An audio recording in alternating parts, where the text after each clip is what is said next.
Law 11. Learn to keep people dependent on you. Judgment. To maintain your independence, you must always be needed and wanted. The more you are relied on, the more freedom you have. Make people depend on you for their happiness and prosperity, and you have nothing to fear. Never teach them enough so that they can do without you. Transgression of the law. Sometime in the Middle Ages, a mercenary soldier, a condottiere, whose name has not been recorded, saved the town of Siena from a foreign aggressor. How could the good citizens of Siena reward him? No amount of money or honor could possibly compare in value to the preservation of a city's liberty. The citizens thought of making the mercenary the lord of the city, but even that, they decided, wasn't recompense enough. At last, one of them stood before the assembly called to debate this matter and said, "Let us kill him and then worship him as our patron saint." And so they did. The Count of Carmagnola was one of the bravest and most successful of all the condottieri. In 1442, late in his life, he was in the employ of the city of Venice, which was in the midst of a long war with Florence. The Count was suddenly recalled to Venice, a favorite of the people. He was received there with all kinds of honor and splendor. That evening, he was to dine with the Doge himself in the Doge's palace. On the way into the palace, however, he noticed that the guard was leading him in a different direction from usual. Crossing the famous Bridge of Sighs, he suddenly realized where they were taking him, to the dungeon. He was convicted on a trumped-up charge, and the next day in the Piazza San Marco, before a horrified crowd who could not understand how his fate had changed so drastically, he was beheaded. The two horses. 2 horses were carrying 2 loads. The front horse went well, but the rear horse was lazy. The men began to pile the rear horse's load on the front horse. When they had transferred it all, the rear horse found it easy going, and he said to the front horse, "Toil and sweat. The more you try, the more you have to suffer." When they reached the tavern, the owner said, "Why should I fodder 2 horses when I carry all on one? I had better give the one all the food it wants and cut the throat of the other. At least I shall have the hide." And so he did. Fables, Leo Tolstoy, 1828 to 1910. Interpretation. Many of the great condottieri of Renaissance Italy suffered the same fate as the patron saint of Siena and the Count of Carmagnola. They won battle after battle for their employers, only to find themselves banished, imprisoned, or executed. The problem was not ingratitude. It was that there were so many other condottieri, as able and valiant as they were. They were replaceable. Nothing was lost by killing them. Meanwhile, the older among them had grown powerful themselves and wanted more and more money for their services. How much better, then, to do away with them and hire a younger, cheaper mercenary. That was the fate of the Count of Carmagnola, who had started to act impudently and independently. He had taken his power for granted without making sure that he was truly indispensable. Such is the fate, to a less violent degree, one hopes, of those who do not make others dependent on them. Sooner or later, someone comes along who can do the job as well as they can. Someone younger, fresher, less expensive, less threatening, be the only one who can do what you do, and make the fate of those who hire you so entwined with yours that they cannot possibly get rid of you. Otherwise, you will someday be forced to cross your own bridge of sighs. Observance of the law. When Otto von Bismarck became a deputy in the Prussian parliament in 1847, he was 32 years old and without an ally or friend. Looking around him, he decided that the side to ally himself with was not the parliament's liberals or conservatives, not any particular minister, and certainly not the people. It was with the king, Frederick William IV. This was an odd choice, to say the least, for Frederick was at a low point of his power. A weak, indecisive man, he consistently gave in to the liberals in Parliament. In fact, he was spineless and stood for much that Bismarck disliked, personally and politically. Yet Bismarck courted Frederick night and day. When other deputies attacked the king for his many inept moves, only Bismarck stood by him. The cat that walked by himself. Then the woman laughed and set the cat a bowl of the warm white milk and said, "O cat, you are as clever as a man, But remember that your bargain was not made with the man or the dog, and I do not know what they will do when they come home." "What is that to me?" said the cat. "If I have my place in the cave by the fire and my warm white milk 3 times a day, I do not care what the man or the dog can do." And from that day to this, best beloved, 3 proper men out of 5 will always throw things at a cat whenever they meet him, and all proper dogs will chase him up a tree. But the cat keeps his side of the bargain too. He will kill mice, and he will be kind to babies when he is in the house, just as long as they do not pull his tail too hard. But when he has done that, and between times, and when the moon gets up and the night comes, he is the cat that walks by himself, and all places are alike to him. Then he goes out to the wet, wild woods, or up the wet, wild trees, or on the wet, wild roofs, waving his wild tail and walking by his wild lone. Just So Stories, Kipling, 1865, 1936. Finally, it all paid off. In 1851, Bismarck was made a minister in the king's cabinet. Now he went to work. Time and again, he forced the king's hand, getting him to build up the military, to stand up to the liberals, to do exactly as Bismarck wished. He worked on Frederick's insecurity about his manliness, challenging him to be firm and to rule with pride. And he slowly restored the king's powers until the monarchy was once again the most powerful force in Prussia.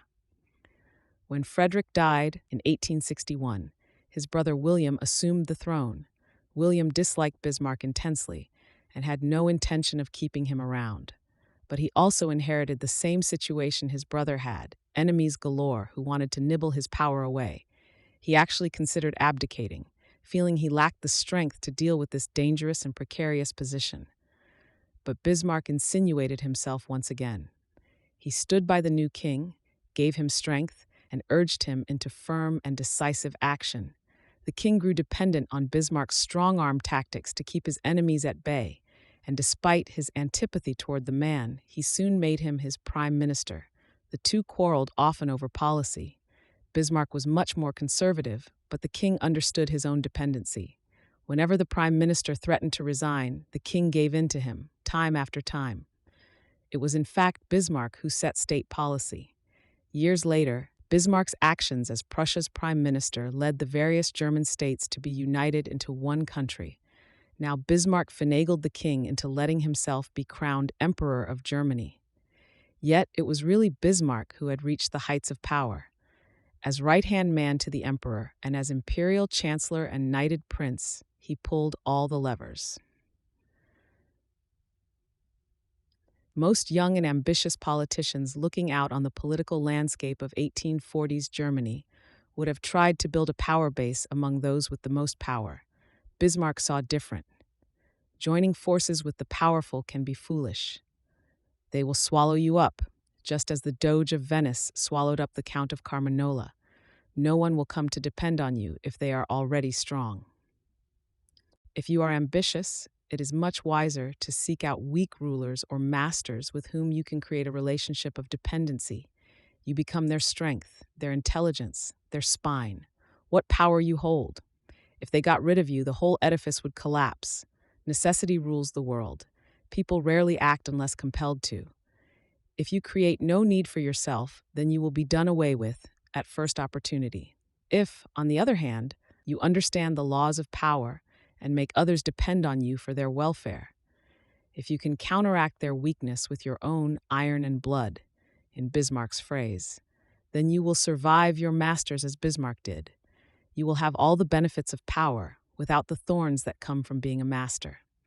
Thus, a wise prince will think of ways to keep his citizens of every sort and under every circumstance dependent on the state and on him. And then they will always be trustworthy. Niccolo Machiavelli, 1469 to 1527. The Elm Tree and the Vine. An extravagant young vine, vainly ambitious of independence, and fond of rambling at large, despised the alliance of a stately elm that grew near, and courted her embraces. Having risen to some small height without any kind of support, she shot forth her flimsy branches to a very uncommon and superfluous length, calling on her neighbor to take notice how little she wanted his assistance. "Poor infatuated shrub," replied the elm, "how inconsistent is thy conduct! Wouldst thou be truly independent, thou shouldst carefully apply those juices to the enlargement of thy stem, which thou lavishest in vain upon unnecessary foliage. I shortly shall behold thee grovelling on the ground, yet countenanced indeed by many of the human race, who, intoxicated with vanity, have despised economy, and who, to support for a moment their empty boast of independence, have exhausted the very source of it in frivolous expenses. Fables. Robert Dodsley, 1703 to 1764. Keys to power. The ultimate power is the power to get people to do as you wish. When you can do this without having to force people or hurt them, when they willingly grant you what you desire, then your power is untouchable. The best way to achieve this position is to create a relationship of dependence. The master requires your services. He is weak or unable to function without you. You have enmeshed yourself in his work so deeply that doing away with you would bring him great difficulty, or at least would mean valuable time lost in training another to replace you. Once such a relationship is established, you have the upper hand, the leverage to make the master do as you wish. It is the classic case of the man behind the throne, the servant of the king who actually controls the king. Bismarck did not have to bully either Frederick or William into doing his bidding. He simply made it clear that unless he got what he wanted, he would walk away, leaving the king to twist in the wind. Both kings soon danced to Bismarck's tune. Do not be one of the many who mistakenly believe that the ultimate form of power is independence. Power involves a relationship between people. You will always need others as allies, pawns, or even as weak masters who serve as your front. The completely independent man would live in a cabin in the woods. He would have the freedom to come and go as he pleased, but he would have no power. The best you can hope for is that others will grow so dependent on you that you enjoy a kind of reverse independence. Their need for you frees you. Louis the Listen, 1423 to 1483, the great spider king of France, had a weakness for astrology. He kept a court astrologer whom he admired, until one day the man predicted that a lady of the court would die within 8 days. When the prophecy came true, Louis was terrified, thinking that either the man had murdered the woman to prove his accuracy, or that he was so versed in his science that his powers threatened Louis himself. In either case, he had to be killed. One evening, Louis summoned the astrologer to his room, high in the castle. Before the man arrived, the king told his servants that when he gave the signal, they were to pick the astrologer up, carry him to the window, and hurl him to the ground, hundreds of feet below. The astrologer soon arrived, but before giving the signal, Louis decided to ask him one last question. You claim to understand astrology and to know the fate of others, so tell me what your fate will be and how long you have to live. I shall die just 3 days before your majesty, the astrologer replied. The king's signal was never given. The man's life was spared. The Spider King not only protected his astrologer for as long as he was alive, he lavished him with gifts and had him tended by the finest court doctors. The astrologer survived Louis by several years. Disproving his power of prophecy, but proving his mastery of power, this is the model. Make others dependent on you. To get rid of you might spell disaster, even death, and your master dares not tempt fate by finding out. There are many ways to obtain such a position. Foremost among them is to possess a talent and creative skill that simply cannot be replaced. During the Renaissance, the major obstacle to a painter's success was finding the right patron. Michelangelo did this better than anyone else. His patron was Pope Julius II, but he and the Pope quarreled over the building of the Pope's marble tomb, and Michelangelo left Rome in disgust. To the amazement of those in the Pope's circle, not only did the Pope not fire him, he sought him out and in his own haughty way begged the artist to stay. Michelangelo, he knew, could find another patron, but he could never find another Michelangelo. You do not have to have the talent of a Michelangelo. You do have to have a skill that sets you apart from the crowd.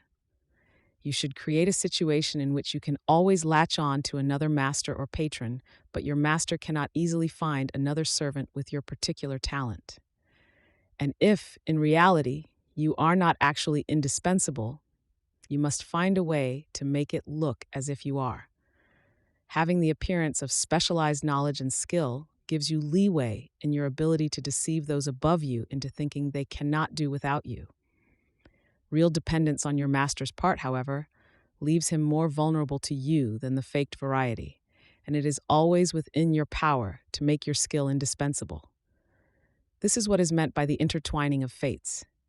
Like creeping ivy, you have wrapped yourself around the source of power so that it would cause great trauma to cut you away. And you do not necessarily have to entwine yourself around the master. Another person will do, as long as he or she too is indispensable in the chain. One day, Harry Cohn, president of Columbia Pictures, was visited in his office by a gloomy group of his executives.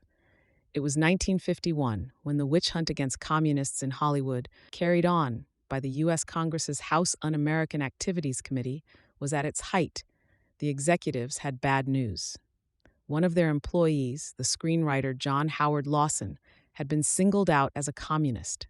They had to get rid of him right away or suffer the wrath of the committee. Harry Cohn was no bleeding heart liberal. In fact, he had always been a die-hard Republican. His favorite politician was Benito Mussolini, whom he had once visited and whose framed photo hung on his wall. If there was someone he hated, Cohn would call him a communist bastard. But to the executives' amazement, Cohn told them he would not fire Lawson. He did not keep the screenwriter on because he was a good writer. There were many good writers in Hollywood. He kept him because of a chain of dependence. Lawson was Humphrey Bogart's writer, and Bogart was Columbia's star. If Cohn messed with Lawson, he would ruin an immensely profitable relationship. That was worth more than the terrible publicity brought to him by his defiance of the committee. Henry Kissinger managed to survive the many bloodlettings that went on in the Nixon White House, not because he was the best diplomat Nixon could find. There were other fine negotiators, and not because the two men got along so well. They did not, nor did they share their beliefs in politics. Kissinger survived because he entrenched himself in so many areas of the political structure that to do away with him would lead to chaos. Michelangelo's power was intensive, depending on one skill, his ability as an artist. Kissinger's was extensive. He got himself involved in so many aspects and departments of the administration that his involvement became a card in his hand. It also made him many allies. If you can arrange such a position for yourself, getting rid of you becomes dangerous. All sorts of interdependencies will unravel. Still, the intensive form of power provides more freedom than the extensive, because those who have it depend on no particular master or particular position of power for their security. To make others dependent on you, one route to take is the secret intelligence tactic. By knowing other people's secrets, by holding information that they wouldn't want broadcast, you seal your fate with theirs. You are untouchable. Ministers of secret police have held this position throughout the ages.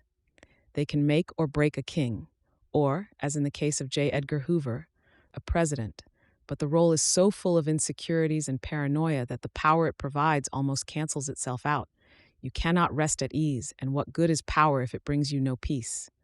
One last warning: do not imagine that your master's dependence on you will make him love you. In fact, he may resent and fear you. But as Machiavelli said, it is better to be feared than loved. Fear you can control. Love, never. Depending on an emotion as subtle and changeable as love or friendship will only make you insecure. Better to have others depend on you out of fear of the consequences of losing you than out of love of your company. Image, vines with many thorns. Below, the roots grow deep and wide. Above, the vines push through bushes, entwine themselves around trees and poles and window ledges. To get rid of them would cost such toil and blood, it is easier to let them climb. Authority. Make people depend on you. More is to be gained from such dependence than courtesy. He who has slaked his thirst immediately turns his back on the well, no longer needing it. When dependence disappears, so does civility and decency, and then respect. The first lesson which experience should teach you is to keep hope alive but never satisfied, keeping even a royal patron ever in need of you. Baltasar Gracian, 1601 to 1658. The weakness of making others depend on you is that you are in some measure dependent on them. But trying to move beyond that point means getting rid of those above you. It means standing alone, depending on no one. Such is the monopolistic drive of a J.P. Morgan or a John D. Rockefeller to drive out all competition, to be in complete control. If you can corner the market, so much the better. No such independence comes without a price. You are forced to isolate yourself. Monopolies often turn inward and destroy themselves from the internal pressure. They also stir up powerful resentment, making their enemies bond together to fight them. The drive for complete control is often ruinous and fruitless. Interdependence remains the law, independence a rare and often fatal exception. Better to place yourself in a position of mutual dependence then, and to follow this critical law rather than look for its reversal. You will not have the unbearable pressure of being on top, and the master above you will in essence be your slave, for he will depend on you.